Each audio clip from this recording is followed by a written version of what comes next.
요즘 AI 때문에 내 일자리가 어떻게 될까 걱정 많으시죠? 오늘 그 이야기 3일 PwC 보고서를 바탕으로 한번 속 시원하게 파헤쳐보겠습니다. 네, 그래서 오늘 다룰 핵심 질문 바로 이겁니다. 어쩌면 우리 모두의 마음속에 있는 가장 큰 걱정이죠. 과연 AI가 내 일자리를 뺐을까? 이 질문을 딱 던지면요, 보통 두 가지의 반응이 나와요. 하나는 큰일 났다, 이제 다 뺏긴다는 위험론. 다른 하나는 아니다, 이건 엄청난 기회다라는 거죠. 이 이미지가 바로 그 양면성을 보여주는 것 같아요. 위협이냐, 기회냐. 일단 많은 분들이 왜 불안해하는지 그 얘기부터 시작해 볼게요. AI가 일자리를 죽일 거다, 이른바 잡킬러가 될 거라는 공포. 이게 그냥 막연한 두려움이 아니에요. 실제로 데이터를 보면 그럴만한데? 싶거든요. 자, 이 숫자 한번 보세요. 70%. 이게 뭘 의미하냐면요. 2024년 현재 전 세계 기업 10곳 중 7곳이 이미 AI를 최소 한 가지 이상 업무에 쓰고 있다는 거예요. 와, 진짜 순식간에 퍼지고 있는 거죠. 그리고 이런 변화가 그냥 업무 효율이 좋아졌어요 에서 끝나는 게 아닙니다. 바로 대규모 해고로 이어지고 있어요. 이름만 들으면 다 아는 마이크로소프트, 구글 같은 빅테크 기업들이 AI로 인한 자동화를 명분으로 정말 수만 명을 해고했습니다. 막연했던 공포가 현실이 되는 거죠. 사람들이 실제로 뭘 가장 걱정하는지 봐도 딱 나와요. 생성형 AI 때문에 뭐가 제일 걱정돼요? 하고 물었더니 압도적인 1위가 바로 내 일자리가 대체될 것 같다는 거였어요. 60%가 넘는 사람들이요. 무슨 가짜뉴스나 범죄보다도 당장 내 밥줄 끊기는 걸 제일 무서워하고 있다는 거죠. 자, 여기까지 들으면 미래가 정말 캄캄하게 느껴지죠? 그런데 말입니다. 지금부터가 진짜 중요해요. 이 데이터들 속에 아주 놀라운 반전이 숨어 있거든요. 어쩌면 우리가 지금까지 이 문제를 완전히 잘못된 방향에서 보고 있었던 건 아닐까요? 자, 상식적으로 한번 생각해 보자고요. AI 기술에 가장 많이 노출되는 직업, 그러니까 AI가 일을 가장 많이 대신해 줄 수 있는 직업이 당연히 제일 위험한 거 아니겠어요? 그쵸? 그런데 이 목록을 한번 보세요. AI 노출도 최상위 직업들입니다. 1위가 인문사회과학연구원, 그리고 국회의원, 고위공무원, 법률 전문가. 잠깐만요. 우리가 생각했던 단순 반복 업무가 아니잖아요? 전부 다 고도의 지식이 필요한 전문직들이에요.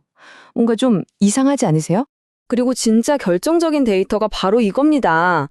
2010년부터 2019년까지 고용시장이 어떻게 변했나 봤더니요. AI에 가장 많이 노출된 직업군 있죠. 이 직업군에서 고용이 무려 22.1%나 늘었어요. 오히려 늘었다고요? 반면에 AI 노출이 가장 적었던 직업군은요. 고용이 31.1%나 줄었습니다. 세상에, 이건 우리가 알던 상식이랑 완전히 180도 다른 결과잖아요. 바로 이겁니다. 이게 핵심이에요. 이 모든 데이터가 가리키는 단 하나의 결론. AI는 우리를 대체하는 게 아니라 우리의 능력을 강화시켜준다는 겁니다. 리플레이스먼트가 아니라 엔해스먼트라는 거죠.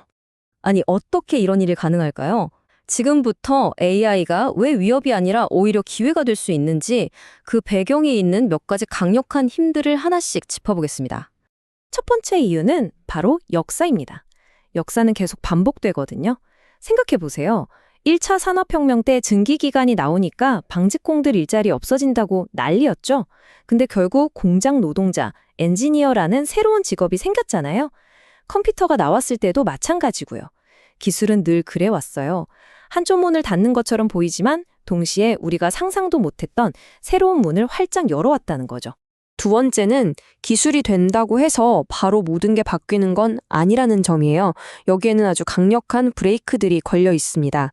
일단 AI 도입하는 거 돈이 엄청 들어요. 그리고 판사나 의사처럼 사람의 목숨이나 인생이 달린 일을 선뜻 AI한테 맡길 수 있을까요? 사회적인 신뢰 문제도 있고요. 그 AI가 사고치면 그 책임은 누가 질 건지 법이나 제도도 아직 따라가지 못하고 있죠.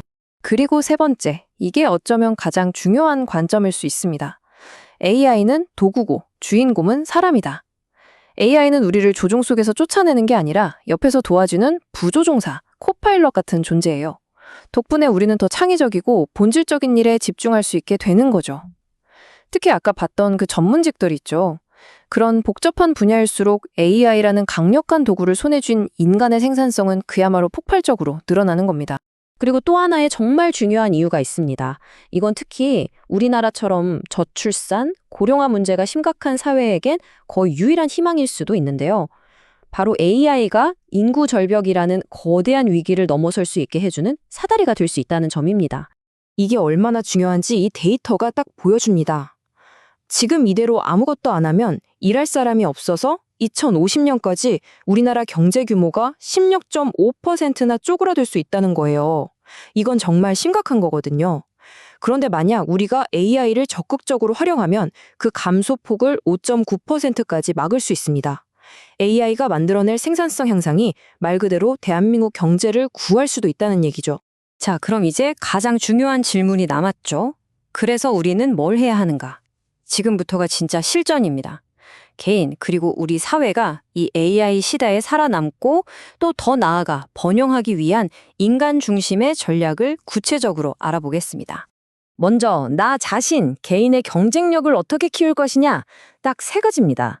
첫째, AI를 내 손발처럼 자유자재로 다루는 도구의 마스터가 되어야 하고요. 둘째, 그 도구를 가지고 내 전문 분야를 다른 사람은 감히 넘보지 못할 수준까지 깊게 파야 합니다. 그리고 마지막으로 AI는 절대로 따라할 수 없는 우리 인간만의 능력, 바로 소프트 스킬을 길러야 합니다. 그럼 그 소프트 스킬이 대체 뭐냐? 세계경제포럼에서 미래에 가장 중요해질 인간의 역량들을 꼽았는데요. 바로 이런 것들입니다. 창의적으로 생각하는 힘, 넘어져도 다시 일어나는 유연함, 끊임없이 배우려는 호기심, 그리고 사람들을 이끌고 서로 공감하는 능력. 바로 이런 지극히 인간적인 강점들이 AI 시대에 그 누구도 여러분을 대체할 수 없게 만드는 진짜 무게가 될 겁니다. 물론 이건 개인의 노력만으로는 안 됩니다. 우리 사회 전체가 함께 움직여야 해요. 개인은 방금 말씀드린 소프트 스킬과 전문성을 기르는 데 집중하고요. 기업은 직원들의 창의성을 키워주는 방향으로 교육 시스템을 확 바꿔야 합니다. 그리고 정부는 혹시라도 뒤처지는 사람이 없도록 재교육이나 직업 전환 프로그램 같은 튼튼한 사회적 안전망을 만들어주는 역할을 해야겠죠. 자, 보세요. AI는 이미 우리 삶 깊숙이 들어와 있습니다. 이제 와서 AI가 내 일자리를 뺐으면 어떡하지? 하고 두려워만 하는 건 아무 의미가 없어요. 이제 우리는 질문을 바꿔야 할 때입니다. 내 손에 쥐어진 이 엄청난 도구를 나는 어떻게 쓸 것인가? 그 질문에 대한 여러분의 답이 바로 여러분의 미래를 결정하게 될 겁니다.